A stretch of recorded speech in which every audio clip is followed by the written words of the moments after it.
Oi, pessoal. Hoje a gente vai mergulhar a fundo num capítulo chave, sabe? O capítulo 15 da primeira carta aos Coríntios.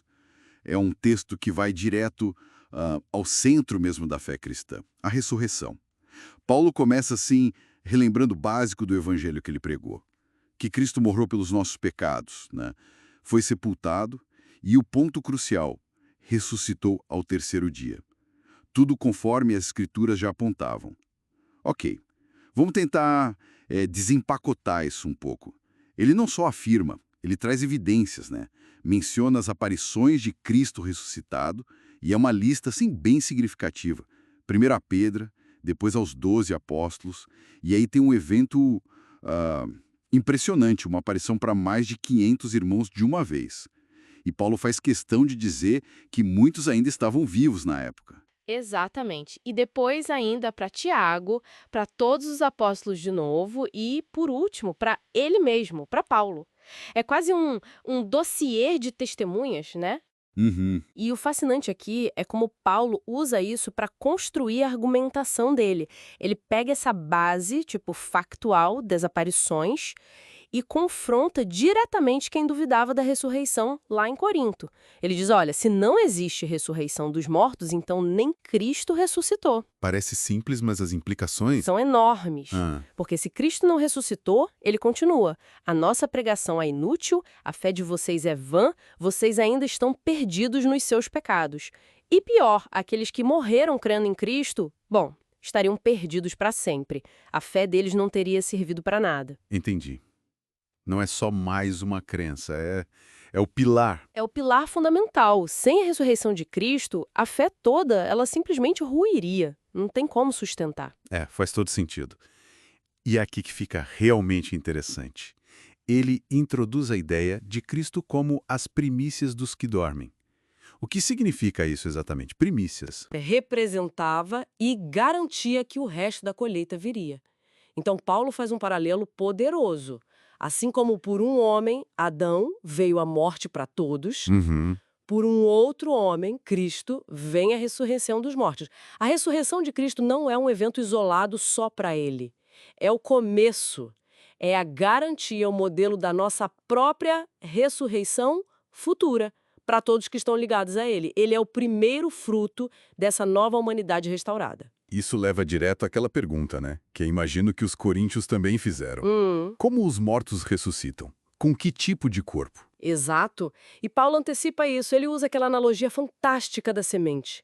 O que você semeia, o grão não é o corpo que vai nascer. Certo, o grão tem que morrer para a planta surgir. Isso. A semente é uma coisa, a planta que Deus faz surgir dela é outra, com uma nova forma. Da mesma forma, o corpo que a gente semeia na morte, ele é natural, terreno, perecível, fraco, até desonroso na sua condição de mortalidade.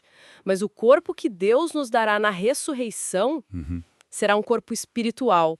Não no sentido de ser fantasma, sabe? Mas um corpo transformado pelo Espírito, adaptado para a dimensão celestial. Então, diferente. Muito diferente. Será incorruptível, glorioso, cheio de poder.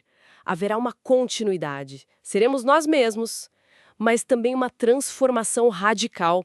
Ele até fala da diferença de esplendor, né? Uma glória é do sol, outra da lua, outra das estrelas. Assim também será com os corpos ressuscitados. Entendi. Se conectarmos isso ao quadro geral, fomos feitos à imagem do terreno, Adão, mas somos chamados a portar a imagem do celestial, que é Cristo. E tem mais, ele fala de um mistério. Nem todos vão morrer fisicamente, é isso. Sim, é uma revelação importante ali. Nem todos passarão pela morte, mas todos serão transformados. Seja quem já morreu, seja quem estiver vivo quando Cristo voltar. E essa transformação vai ser, tipo, instantânea. Num momento, num abrir e fechar de olhos, ao som da última trombeta. É muito rápido. Uau. Num piscar de olhos. Uhum. Quando a trombeta tocar, os mortos em Cristo ressuscitam primeiro, já incorruptíveis, e nós, os que estivermos vivos, seremos transformados logo em seguida. O mortal se reveste de imortalidade. É aí que vem a proclamação da vitória total sobre a morte.